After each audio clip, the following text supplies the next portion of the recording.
हम आपको बताने जा रहे हैं 1987 में बनी फिल्म खुद गर्ज की कहानी।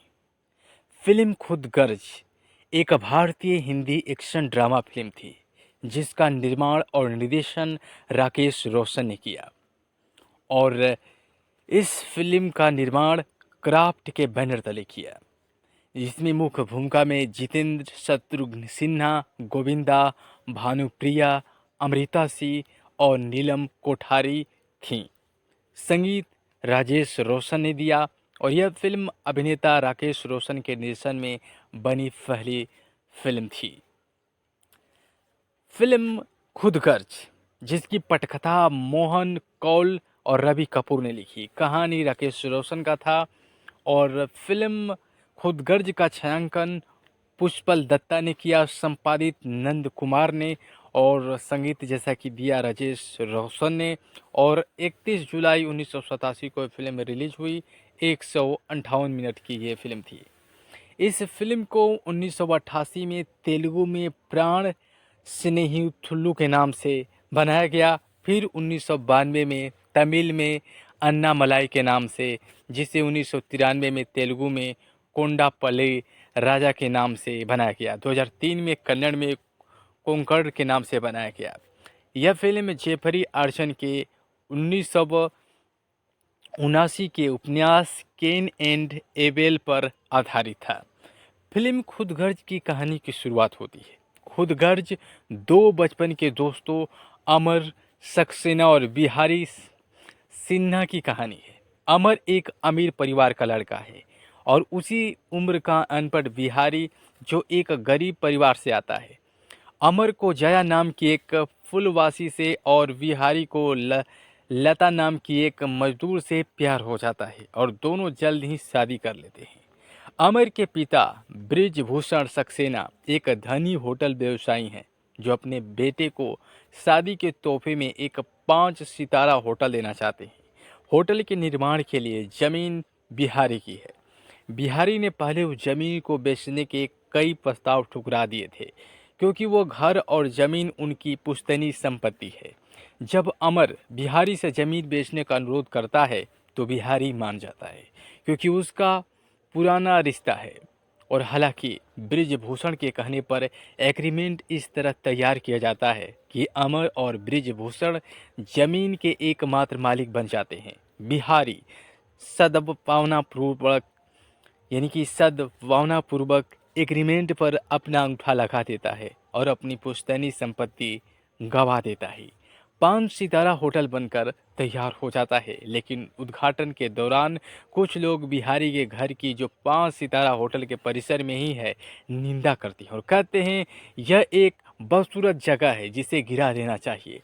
अमर भी उनकी बातों से सहमत होकर बदले में बिहारी को एक नया घर और होटल देने की पेशकश करता है। चूँकि बिहारी अपने होटल और जगह को लेकर बहुत भावुक है, वह अपना आपा खो देता है और अमर को थप्पड़ मार देता है। इससे उनके रिश्ते में खटास आ जाती है। ब्रिजभूषण का सबसे भरोसेमंद कार्यकर्ता सुधीर एक भ्रष्ट आदमी है। वो दोनों दोस्तों के बीच की गलतफहमी का पूरा फायदा उठाता है और ब्रिजभूषण को अपने भरोसे में लेकर बिहारी के घर और होटल को बुलडोजर से गिरा देता है और दावा करता है कि अमर ने नशे की हालत में इसे गिराने का आदेश दिया था। अमर सुधीर की बात पर यकीन कर लेता है और बिहारी से माफ़ी मांगता है। उसके लिए इमारत फिर से बनवाने की पेशकश करता है, लेकिन बिहारी नहीं मानता और ऐलान करता है कि वह खुद होटलों की एक श्रृंखला बनाएगा और एक दिन अमर को मात देगा। बिहारी को उसके सबसे भरोसेमंद दोस्त, पेशे से वकील भीमजी नानजी प्रेमजी बटलीवाला पहना देता है और इसी बीच अमर को सुधीर के गद्दार होने का पता चलता है और वह उसे अपने घर से निकाल देता है। फिर सुधीर बिहारी से हाथ मिला लेता है, जिसे वह आगे बढ़ने वाला समझता है। बिहारी को बैंक से लोन मिल जाता है। वह अपना पहला होटल बनवाता है।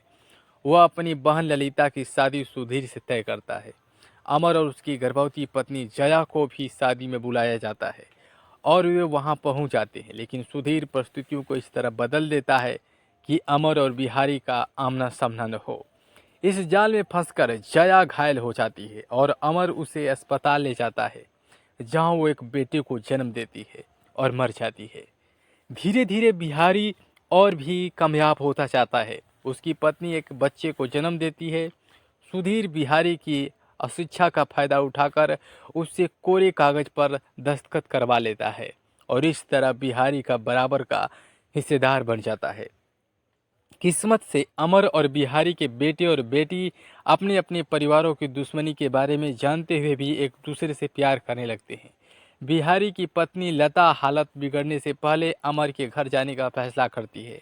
फिर वह बातचीत सुन लेती है। उसे पता चलता है कि बिहारी जिन कर्जों से आगे बढ़ा और फला फूला वे अमर के ही थे।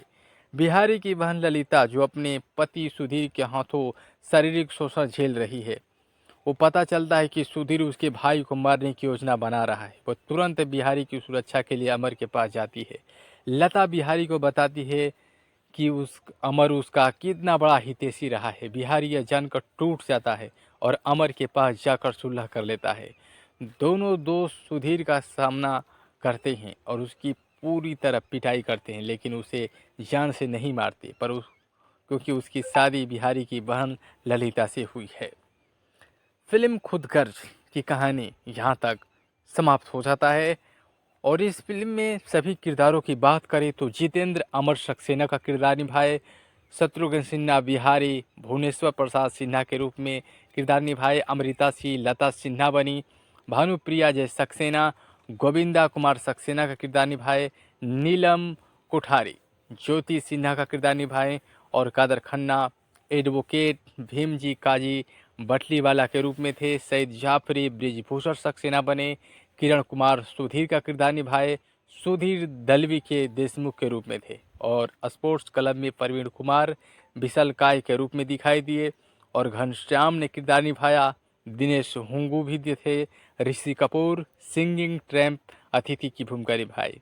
अभी भ्रष्टाचार मंत्री विशेष उपस्थिति जो होटल के उद्घाटन के लिए आते हैं। सत्येन कप्पू दयाल का किरदार निभाए, मैकमोहन भी थे, सुषमा सेठ सीता सिन्हा का किरदार निभाए और मास्टर जावेद हैदर युवा बिहारी के रूप में थे, सुजय खांता शराबी के रूप में और राहुल सिंह मास्टर रिंकू युवा अमर सक्सेना का किरदार निभाए।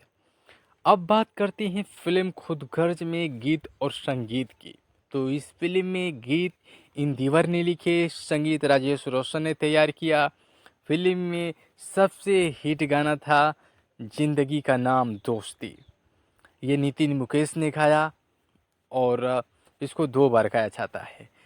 यहीं कहीं जियरा नितिन मुकेश गाए, साधना सरगम और जिंदगी का नाम दोस्ती युगल गीत मोहम्मद अजीज नितिन मुकेश ने गाया। लोग कहते हैं कि मोहम्मद अजीज साधना सरगम आपके आ जाने से मोहम्मद अजीज साधना सरगम ने गाया। जिंदगी का नाम दोस्ती दुखंत ये मोहम्मद अजीज और नितिन मुकेश ने गाया। तो फिल्म खुदगर्ज अपने दौर की एक खूबसूरत फिल्म थी और इस फिल्म की कहानी लोगों को पसंद आई और ख़ास तौर पर इस फिल्म के गाने आपके आ जाने से ये गाना खूब चला और जैसा कि ज़िंदगी का नाम दोस्ती ये भी गाना खूब मकबूल रहा। तो ये दोस्ती पर आधारित ये फिल्म थी खुदगर्ज और इस फिल्म को आपने ज़रूर देखा होगा। यदि नहीं तो आप ज़रूर देखें, यूट्यूब पर आपको ये फिल्म आसानी से मिल जाएगा।